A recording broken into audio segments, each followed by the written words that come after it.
Update sa ating cherry tomato sa ilang araw na hindi natin pagpipitas. Daming kamatis. Panggisa.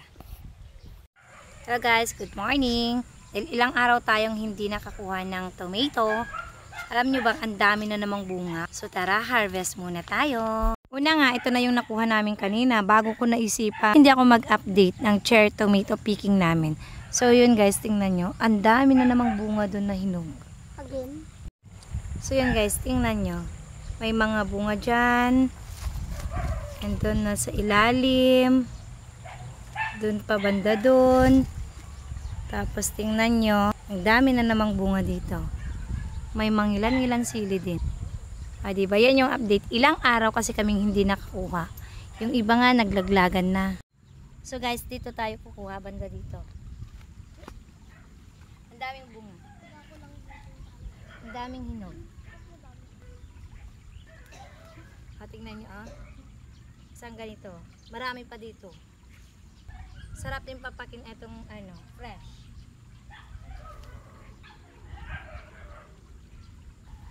Look.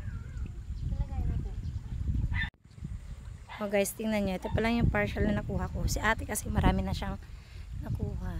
Tingnan nyo mga bunga. Yun si ate nag-enjoy. Patingin yung nagawa mo. Nakuha mo. But may green. So, andito yung lagayan namin. Dami na, oh. Tingnan nyo, guys. Doon sa ilalim. Nakikita nyo ba yan? Ito natatakpan, no? Ayan, oh. Natatakpan siya ng kalamansi. Ayan. Look. Wow. Ito siya maputol. Tingnan nyo. Wow. So nice, right? Ang cute. Diyan.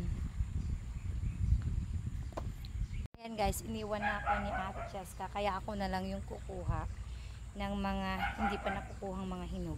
Kasi super dami ngayon. Ang dami pa oh. Tingnan nyo. Ayan. Tapos look. There are lots here. Wala si Aling makulit kasi nagsimba siya. Ang dami pa. Sobrang dami. Look. More. Ang dami. More here. Nung last time is niluto ko to. Tapos nilagyan ng kamatis. Sobrang sarap. Tapos syempre dahil medyo nga maasim-asim, kailangan lagyan ng konting asukal kapag ginigisa to. May time din naman medyo matamis siya. Yung as in papak lang. Daming lamok. Oh, dami dito.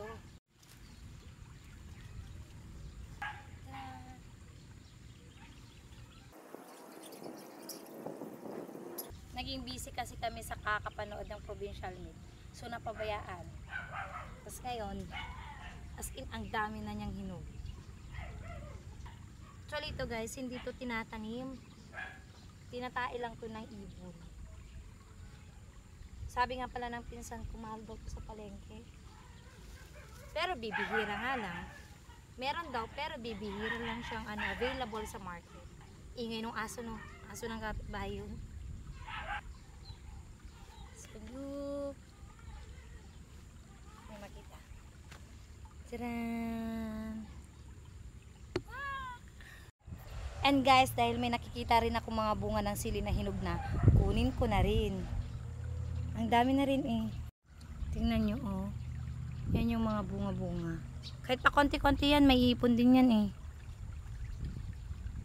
Ang dami na rin ang dami na rin hinog-hinog niya actually talaga. Tingnan nyo. May ipon to. Ano ko na lang sa suka.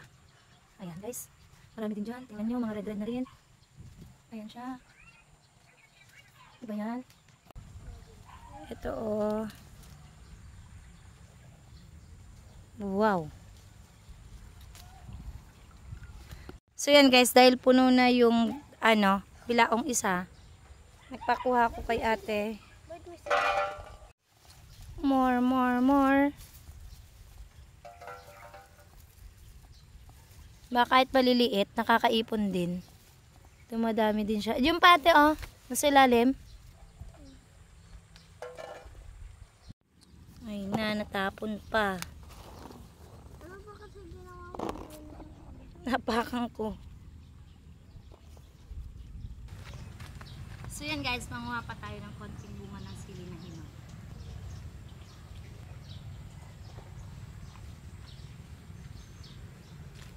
At dahil marami pa akong nakikitang hinog na sili, kailangan na rin mapitas to bago kainin ng ibon. Ibababad ko nga lang to sa suka for future na gamit naman.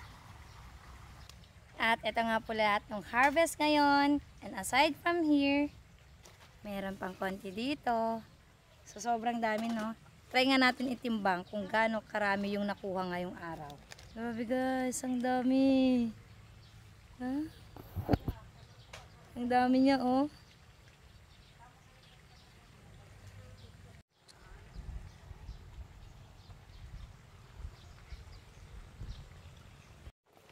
Daming kamatis.